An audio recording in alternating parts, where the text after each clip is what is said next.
Nuwun. Assalamualaikum warahmatullahi wabarakatuh.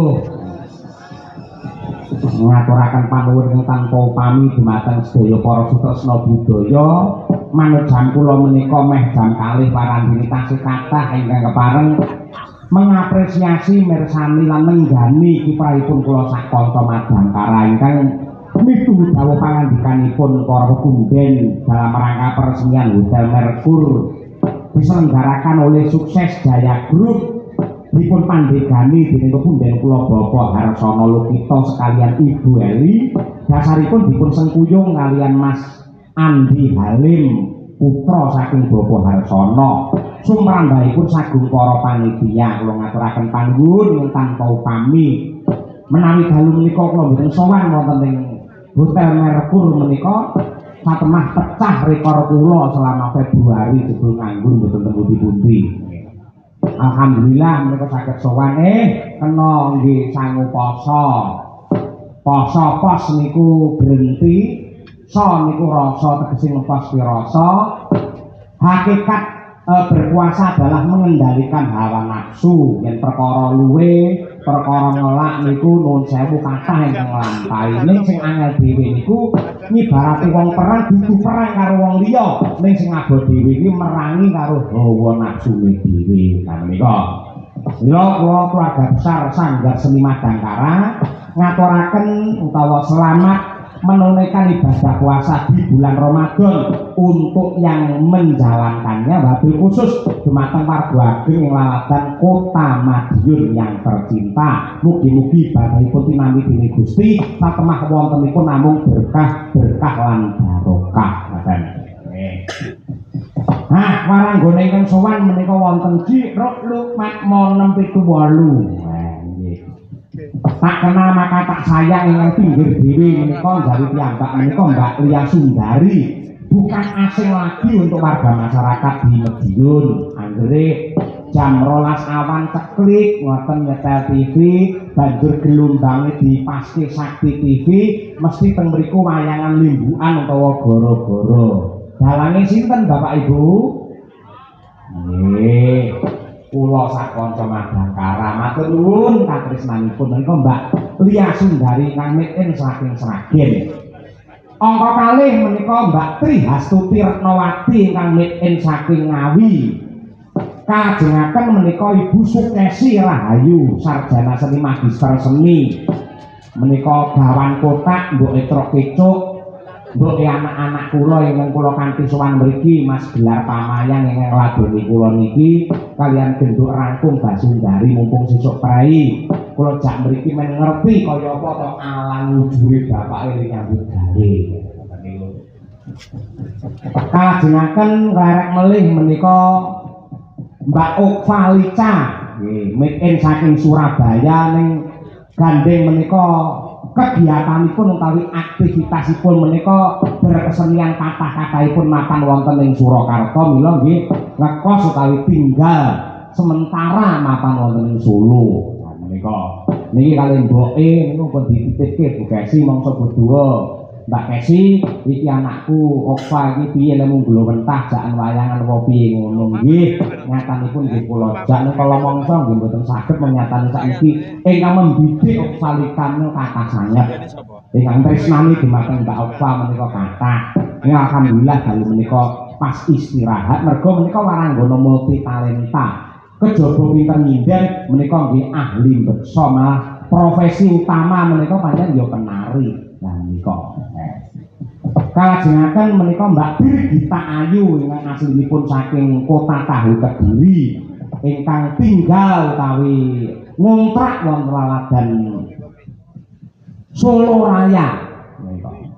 Ngontrak menika statusipun piyambak ning kala mangsa nggih wonten ingkang ngancani teng mriku. Di kanca kancanipun ya Mbak Wino, ya Nduk Umi menika dolan mriku dan lain sebagainya. Mbak Birgita kalajengaken gendhoni Mas Ayu Winong Nawangsih.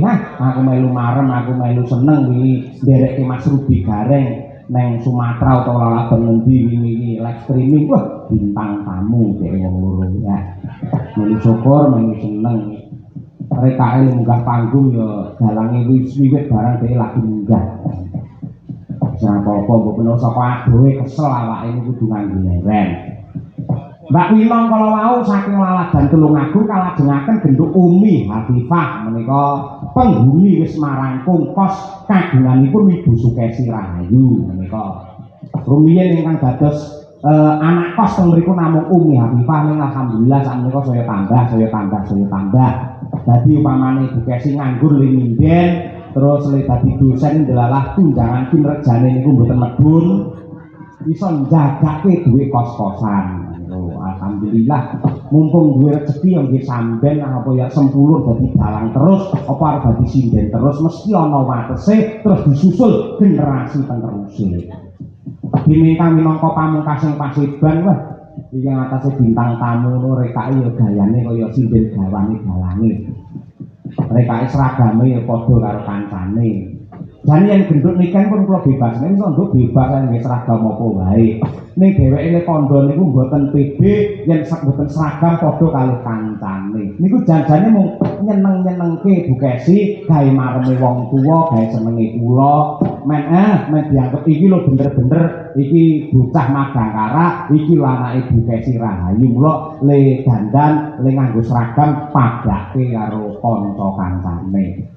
Ning janjane mboten perkara seragam, sing jenenge bintang tamu niku babagan kualitas mboten dari bentuk tubuh maupun dari nuwun sewu agemanipun. Ning kang wigati pancen daya pikatnya dari suara dan juga jogetnya sing nyatane bisa menjadi apa renane penggali senengi pikir para sutresa Buddha sing racake utawa jumlahe nganti ewon kabeh padha tresnani kaliyan Niken Salindri. Luar biasa. Kita semono parandene. Janjane ngene pamane bar mingguan kula penembang kathah Pak Dalang kula tak wangsul ki mawon tak leren mergo sesuk badhe bacutan melih. Ora apa-apa. Ning setun tresnane karo Dalang Cahya Kuntadi, bektine karo keluarga besar Merkur lan ugi tresnanipun dumateng sutresna budaya Kota Madiun Mila Nadianto meh jam 3 Bu Niken Salindri tetep jenak pinarak nang kene. Niken. Alame dadi ibu ya. Sik, delaran dhisik wit sore ingkang dereng nembang menika bojo kula Ibu Sukesi Rahayu. Bisa nguposo Bu Kesi sampeyan manembang malah ngen gara-gara niku santai merdeka yen limbukan isih kebarung bintang tamu akeh gojekane sok-sok lagu-lagune wong sithik. Sakmenika monggo Bu Kesi menika kula caos wekdal nyatane penggemar jenengan nggih tasih kathah ingkang dipun wadahi wonten paguyuban Saksi Lover menika lho temenanan. Toh saking Kediri nusul Nadia niku saking Ngawi nggih do nusul matur nuwun kan kaya ngono kuwi. Bu Kesi ping dalu Bu Kesi assalamualaikum. Waalaikumsalam warahmatullahi wabarakatuh. Mas Petro. Kados pundi mirsani para pamirsa ing Laladan Kota Madiun Bu Kesi. Wah, menawi teng Madiun iki kula pun mboten saged alok napa-napa. Pancen saestu pamirsa utawa penonton Madiun menika senes namung penonton biasa. Senes penonton wayang biasa namun adalah penikmat wayang dan cerita yang luar biasa. Terbukti dalu niki ngantos jam kalih penonton tasih kuatah sanget. Kula matur nuwun nggih Bapak Ibu ingkang sampun nenggoni Pak Cahya Kuntadi dalu niki. Ibu lho sing kudunge apa dirundok bebek iki setiap Madangkara rene mesti teko. Lah iki. Lho tak rombongan karo ibu-ibu kuwi lho. Kita rombongan iki. Kaya ngono. Wah iki wis arep narik sangu niki. Ento njaluk sangu watane gelem tak lone dadi setelika. Ayo. Ayo, mugi-mugi sehat selalu panjang umur nggih Bu nggih. Tanpa pinarikan berkah saking Allah Taala.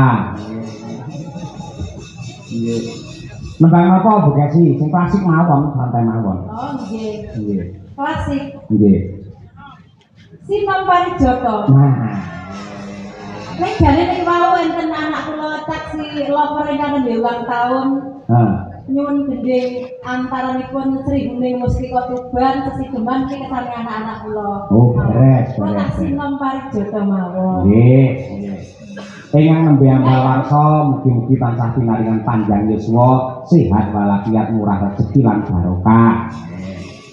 Amin ya rabbal alamin. Sinom parijata dening Ibu Sukesi Rahayu, paranggono yang pernah viral pada abadnya. Alias sinden jahiliyah. Mboten sutresnane tasih kathah, ibu-ibu niku tasih tresna kali Bu Kesi iki to Bu, Bapak Ibu sedaya. Tur Bu Kesi iki umure saya tambah, masak malah saya ayu, saya enom, saya cantik niku saestu.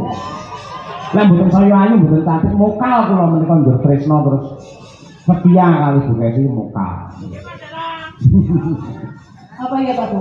Hah? Kabarnya Pak Bu? Pacarnya pacar lebih kali kula. Wedi kali kula Bu, saestu menika. Sebab apa kok wedi? Wedi to, mungkin mendane lek napa nggih, nakal ngoten niku nggih. Niku mungkin mboten kula angsal itu mbah rokok. Lah nakal ae mung kali rokok iki Pak Cahyo menika. Ngoten niku. Rokok pun bingung deh. Wong wedokannya saged dipatke lek rokok wah mboten saged dipataken Bu. Nggih. Mula sampean bejo lho, lek aku nganti kecanduan karo wong wedok, kecanduan karo main, kecanduan karo mendem niku bahaya. Mung rokok ora apa-apa. Tur rokok niku mboten bahaya. Wong ngrokok iki pol-pole lara utawa sakite lek mung paru-paru. Ning lek ora ngrokok, iki larane malah rupa-rupane malah. Ngoten niku. Mangga Bu Kesi sinomipun parijata katur dumateng sagung para sepuh, adi sepuh lan ugi salam hormat bekti dumateng budayawan senior ing Laladan Madiun Abahe Haji Muhammad Smakirun. Mangga Bu.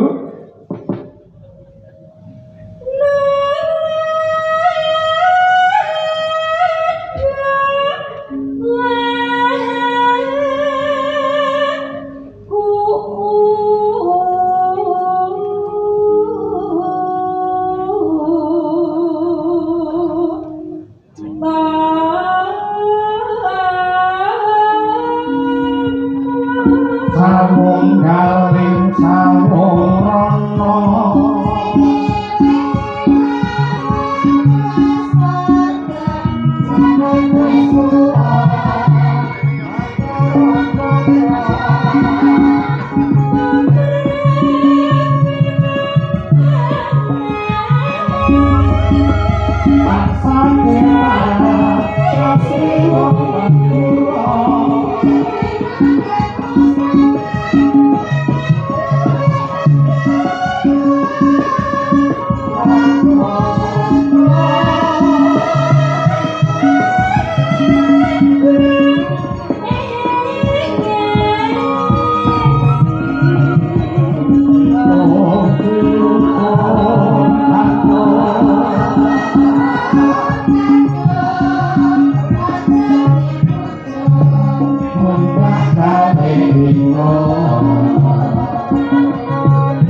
Pamundhut saka mbahna kulit terus mau ngesake ya kuwi pepeling diaturake kuwi dhisik ya karo nyiseni iki sing bernapaskan religi mergo awake dhewe arep ngadepi wulan Ramadan kaya ngono bawanipun kula nyuwun pambiyantu suwanten kakung dumateng Raka Mas Muhammad Taslim ya monggo bawanipun Mas Taslim diaturaken dumateng mbahna kulit sumrambahipun sagung para sutresna budaya tasih kepareng kungon wonten lokasi lan ugi kepareng mirsani lumantar streaming Kunta di channel kalian Niken Salindri Family. Wah ya. Monggo Mas Taslim. Wasitati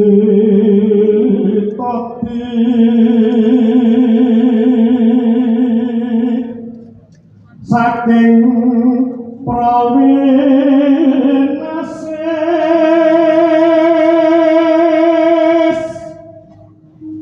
ngelingono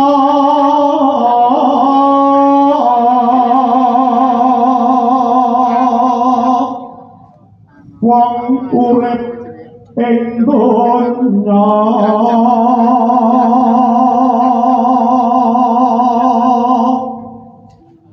bebasanmu mampir ngombe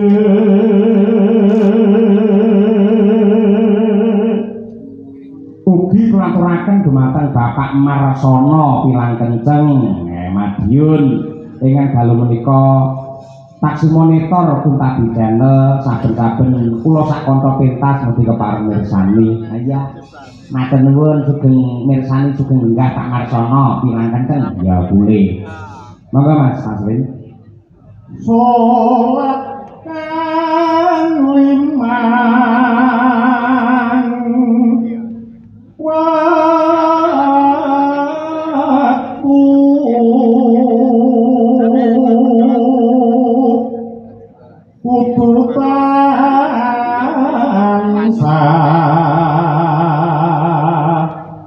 dipun lampahi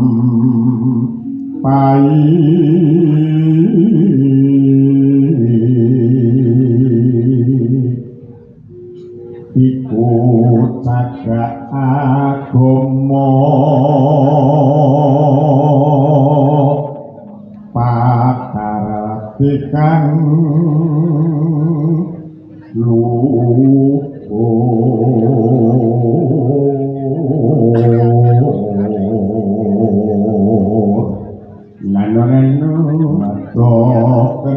Umingga mungkar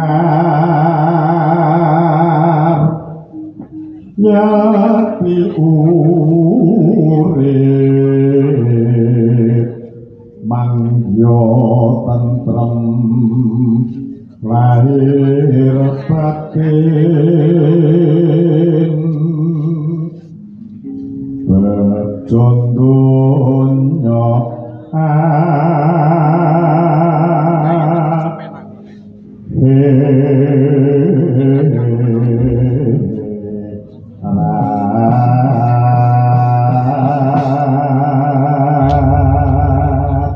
matur sembah nuwun monggo kalajengaken pepiling karya Abdi Solo Ki Haji Anom Surata dados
Nduk niken ki nduk.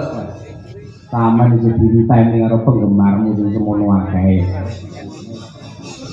Pancen iso dadi gaya pikat kok niken. Besok ya saya tanggapan sampean. Puasa, Pak. Maksudnya? Puasa tanggapannya. Wah, Kalau bijing libur. libur. Pertengahan puasa tanggapan. Tanggap poso sik tanggapan nah. Masya Allah, nduk. Lah lagi ketrima nganti kaya ngono ki mulo aja lali tansah bersyukur ya karo Gusti ingkang nyipta jagat. Lek sinjen sing apik iki pirang-pirang suarane becik iki pirang-pirang sing ayu ya akeh. Ning sing ketrima ditresnani karo sing gelar jagat kaya sampeyan iki langka nduk tenan. Mula ya Alhamdulillah. tenan awake dijaga tenan. Nggih. Aja lemu-lemu ya. Niki pun sudah lho, Pak. Pun sudah tak? Nggih. Dewi nganane pas panggil jenengan kan 68,5. Heeh. Terus Nah, saiki saniki 68,3. Sudah, Pak. Tenang. pun sudah komane. Ya iya.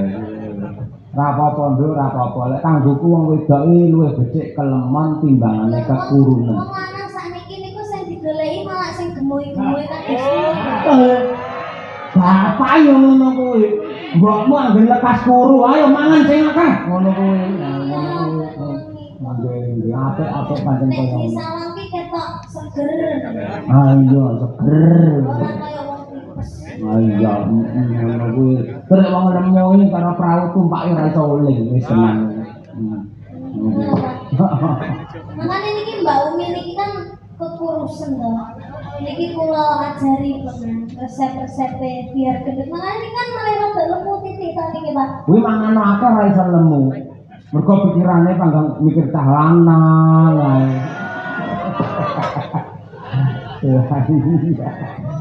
Ya hubungan kan mas status ya ngono. Awake sing aku kan kita saiki. Coba gimana ta, Nduk? Kan santai wae tenan. Ben kiai-kiai iki do preso lek nikah ora mung nembang cara kekinian ya cara sing rada lawas-lawas ya iso wong mangkati asline mbiyen nek sampean ning panggung pertama lho ya nyinden to mbiyen. Nggih. Ayo cilikanmu kaya ngono. Lipel-lipel mau bunder seser mbiyen. Ayo. Cang iso modot dadi semono. Terus ra ngira iso dadi kiai. Wah, tenan tresnani kaya ngono. Lakune bapak ibumu sak teman nyembuh karo sampean dadi wong hebat sing tresnani pirang-pirang ya. Kok aja kesusu rabi lho kan. Mboten, Pak. Biasane bintang ini kesusu rabi dirabi karo wong penggemare do sudo engko. Aman, Pak. Aman ya? Nggih, aman. Aman. Piye kira-kira sekelingan ora yang ngaturake tembange karyane Mbahmu Supron Suwondo. Napa? Mau ana sing ulang tahun ngersakake ya kuwi srining mau. Nggih. Sekelingan. Tasik. Alhamdulillah, uga apa. Sak bawane oke? Nggih. Oke, hebat. Mikan Salindri. Bawane yang terakhir Asmara Ndana, coba diaturake sing apik-apik kanthi becik. Angger bintang tamune nikah ini kamera iso intruwentel semono akeh. Kuwi sak seten iso nek 12 kamera. 15, Pak. 15 malam. Niku saking Sragen. Bener kok Sragen. Gurune niki antara. Guru. Ah iya nggih, matur nuwun katresnanipun. Kuwi pancen tresna karo budaya lek hasile pira to kan ngono kuwi. Kan nggih tresna. Ya dibawani, ayo. Putri Kangsu Mesyeng warni Sone bapak piye kan sone bapak? Sone. Esem niki apik apa? Sound system ya. Nggih. Apa ya? Niki to, Pak? Heeh. Kita masak niki to. Iya, iki sing jero sone bapak iki. Menggelegar. Menggelegar ya. Nggih.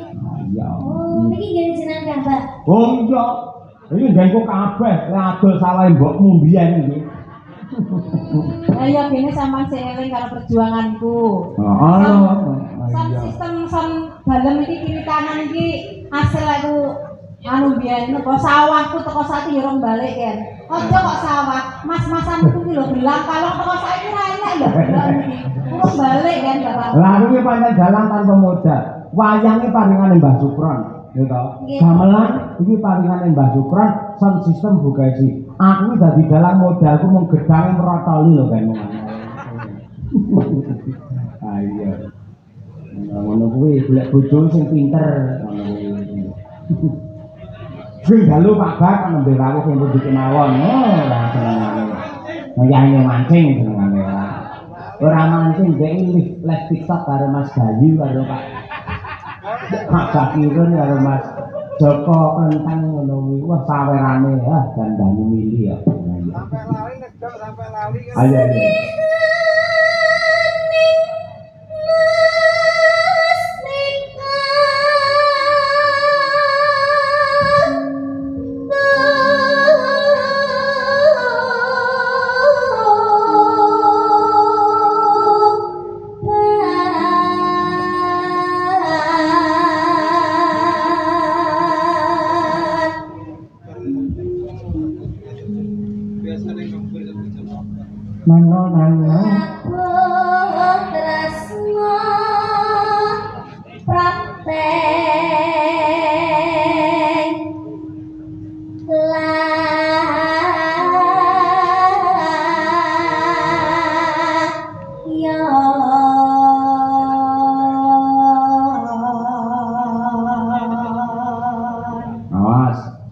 Bro Prabrung.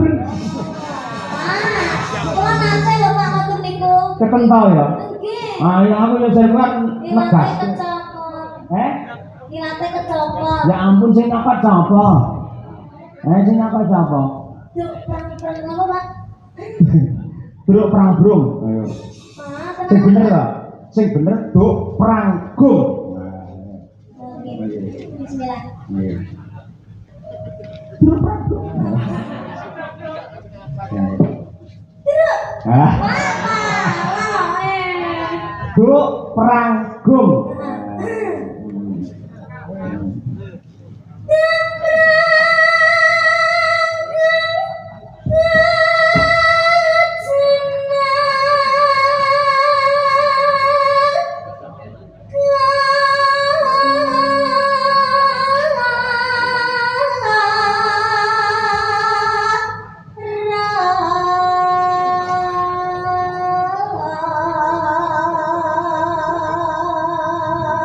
Ngebelo. Ngebelo gua bagong ora. Ngebelo lho. Bebelo lirat moyo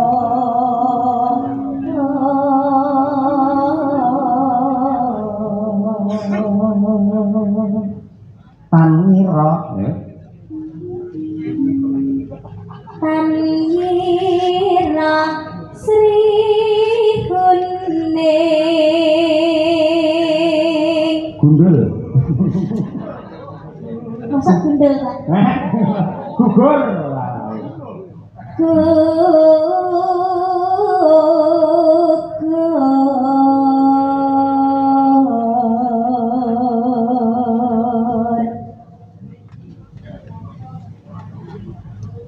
Mongko musti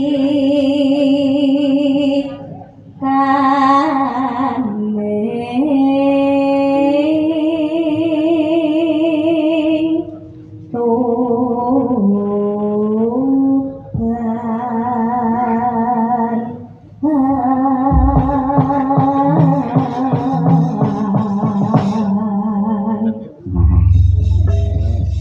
Alhamdulillah sekelingan sih lancar. Ya ndek sak langgame sing kepenak cahayu. Ya. Sri Kuning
Dan ngendangin ikan iki pas iki Pak Bak iki.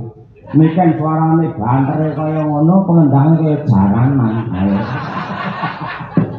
Apa iki tenan lho iki ndak langsung aja. Pelangga mau ndak padake perang ya. Niku putrane ya Ibat niku dalang dari perintis kemerdekaan Madiun lho. Wis kulino betul to? Nggih. Nggih. Sering. Lek Mas Bagong Mayang wis nate bintang tamu porong jenengan. Nate napa mboten nggih? Maksudnya Dereng. Oh, dereng. Nggih mangke, nggih. Mangke lek syukuranipun Pak Wali mangke nggih syukuran mangke nggih. Niki ketoke ra sida ketoke. Karo kanca sia-sia. Nggih. Ndek kan?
Aja lenggase nduk pisan.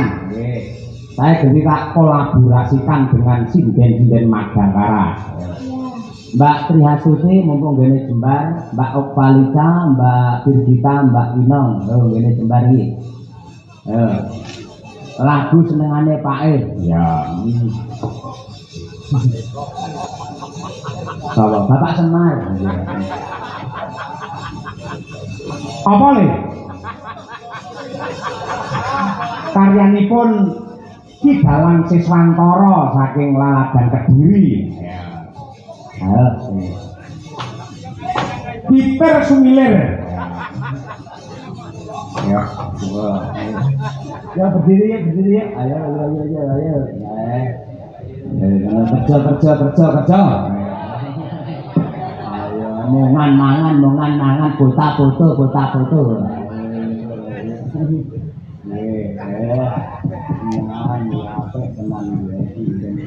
Kok molat-molat kalau batangi turu seneng kowe jeneng. Keren Pak kakinya Pak. Giginya Pak. Gigingan lho ya mergo kesuwen linggo ya. Ya sari kok ngebar ki kowe ngadeg terus ora apa-apa nganti tajak kalian. Enggak Pak, enggak. Mbak Tuti baik-baik saja nggih. Sehat. Sehat lahir batin. Mbak Ova, Lisa. Nggih, pun Pak. Nggih, sehat nggih, semangat. Alhamdulillah semangat. Luar biasa. Mbak Birgita, oke. Oke Pak. Apa oleh-olehnya dari Pekanbaru? Kesel Pak. Kesel. Anu Pak, foto karo Pak Jokowi. Foto. Iya. Lanjut ora Pak Abdul. Gak oleh Pak karo. Nah, kalau kowe buruk foto karo Pak Jokowi ora seneng. Aku seneng fotomu nek nganggo kathok ireng kendak lho. Ternyata semua laki-laki itu sama. Guyon. Tegese aku senenge ngerti wah sinden di tengah sibuknya masih sempat berolahraga. Emang dalam tuh seperti itu ya rata-rata ya kan ya. Iya. Kayaknya emang kayak gitu. Kalau dalam tuh emang kayak gitu semua. Kita ngerayu bojone ternyata hanya pencitraan. Iki omongane Jiro Luwi mergo tau dadi korbane kabeh iki. Ayo, mulu. Kan jadi ya Pak. Korban apa? Hah? Korban apa Pak? Apa? Korban apa? Surah korban apa? Korban dalam ngono ya. Kecelakaan. Mbak Ova lho pinter sesama penarine. Wah. Lah terus wong loro joget karon sene wah. Bablas nang kamar. Wis kaset tip kan nang kamar. Engko duwe audione. Latihan ya. Hah? Rasanya nang ruangan. Ayo ruangan. Ini tipe nang kamar. Lah muridnya kan udah masuk dulu. Ada karaya kita semilir Siap maaf Bapak yang ngene lah jane. Bapak iku omongane tok ditenani wedi nduk asline. Iya. Ditenani wedi keruan. Wedi apa? Wedi keruan. Keruan iki apa? Keruan ki konangan, Pak. Konangan. Ora wedi. Ora wedi berarti arepe. Ora arepe wis tau konangan ping 3 aku. Ya apa wae. Iya. Mula sing hati-hati lek golek calon sing hati-hati. Kang iki sing lanang sing hati-hati mergo ku ya wis untuk bahaya iki. Aku menjadi takut tambah dewasa ya. Iya. Wis kok golek pacar apa-apa kene sing penting ora dalang ngono ae. Ya kalau kamu sakit kok tenanan to. Critakno janjane apa to?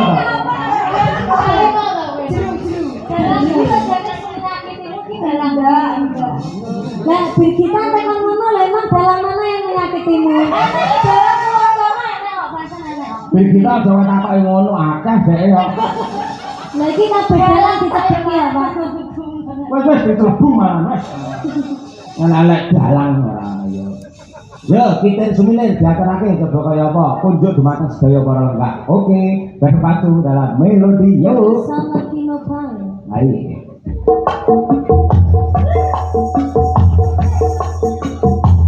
New Madam Bang.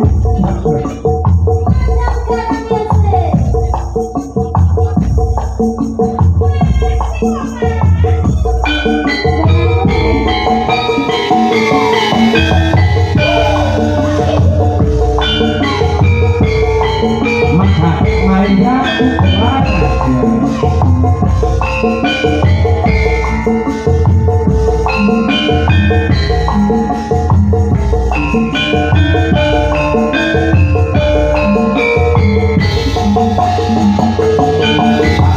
jalan Suryanto Parang Gede Nurtangestu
makasih.